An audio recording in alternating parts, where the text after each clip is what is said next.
Let me read you some facts. 21% of Americans have missed a career opportunity because they didn't have a second or foreign language competency, shown in a study done in 2021.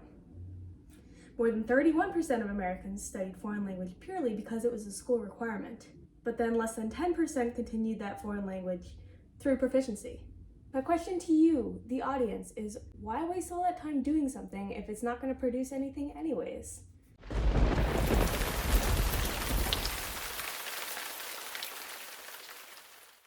As some of you know, I started learning French when I was 14, and I could not have cared less. I was in a class full of students who could also have not cared less. Our teacher at the time, having come straight out of college, still had that doe-eyed, Dead Poet Society enthusiasm to her. I commend her for trying to keep things fresh and interesting, but she was still stifled under the curriculum. The bulk of the class was learning kitschy little mnemonic sans songs, and my question is, what 14-year-old would be enthused by that? The approach taken by schools is usually analytical, mathematical. It's like a telemarketer following a script. She taught us how to ask the questions, but not how to listen to the answer. In a conversation with a French person, I would have had to cycle through the entire Dr. and Mrs. Vandertramp song in my head in order to come to something simple like, I went to the store.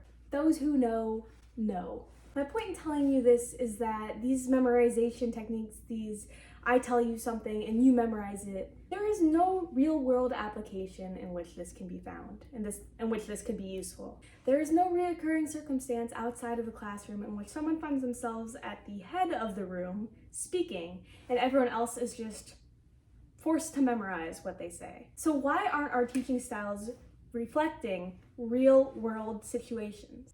That being said, when the curriculum is more individualized, you pull in these interests of the students, you appeal to their personhood, suddenly they can act on their freedom of expression in a whole other language, which is really, really impressive.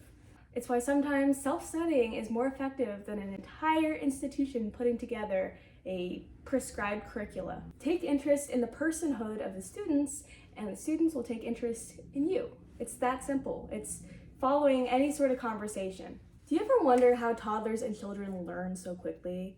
It's because they take in the world around them as it comes. They have no language background, so they take and they use what they can. That's why it's simple for toddlers and children who are brought up in a multicultural, multilingual home to then learn more than one language. I won't go deep into this concept. It warrants its own entirely different video. But children learn through immersion. I don't know any child that can recite all the past participles in English, but they know how to use them.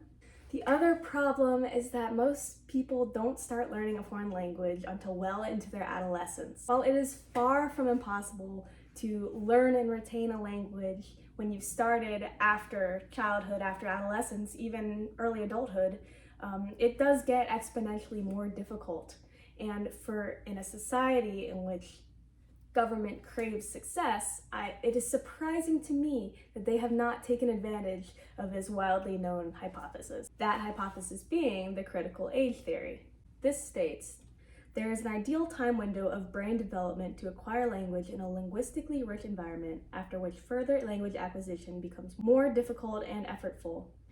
It is the subject of a long-standing debate in linguistics and language acquisition over the extent to which the ability to acquire language is biologically linked to age. And yes, it's worth saying that the critical period hypothesis is not universally accepted. But looking past for a moment development of brain function, do you ever wonder why accents are so important? Why are they so difficult to master after the critical age? There is a direct correlation between accent and age at which that language was learned. And for a language like French, which to me have a variety of minute differences in vowel sounds, can mean the difference between me insulting you and me expressing my enthusiasm. See cool versus cool.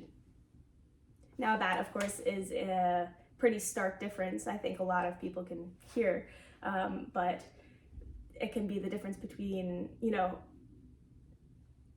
chat et la chatte. very different words. By a certain age, our brains have assumed that we have accommodated all the necessary speech patterns to survive in our society. Our facial and speech muscles lose their elasticity, and that can make it more difficult to learn a language in which other sounds, other vowels, other parts of the face and throat are involved. It's why people who emigrate before the age of 12 tend to lose their foreign accent in acclimation of the local language. Teenagers and adults who tend to immigrate later in life tend to have a hard time losing that accent. Our bodies simply work differently after puberty, and in addition to some new bodily possibilities, the effort in which it takes to master language heightens significantly. So why aren't we taking advantage? One final way our education system fails us is that one size does not fit all. It's something you hear again and again. How is this cookie cutter teaching style meant to work for 25 students at a time? It feels like it's not even supposed to have a positive outcome. And I know there are other factors involved. I know what teachers are paid every year. And I can't imagine there's room in the national budget to shrink class sizes or to employ more enthused people. I know that teachers are overworked as it is and that I'm proposing a more individualized approach. I'm saying in a far more perfect world, class sizes would be no more than 13 kids in a class, and learning would look totally different. It would be more interactive, more debates, more interest in the personhood of their students. And that's why, to some degree, self-study is so much more efficable, because you can choose what interests you, you can choose what you need to work on, you can choose your teachers, your study buddies, your materials. You make it work for yourself, and it is very difficult, I will not lie to you, but it is entirely worth the effort. So one final thing I will say: as a society, we need to think our educational priorities.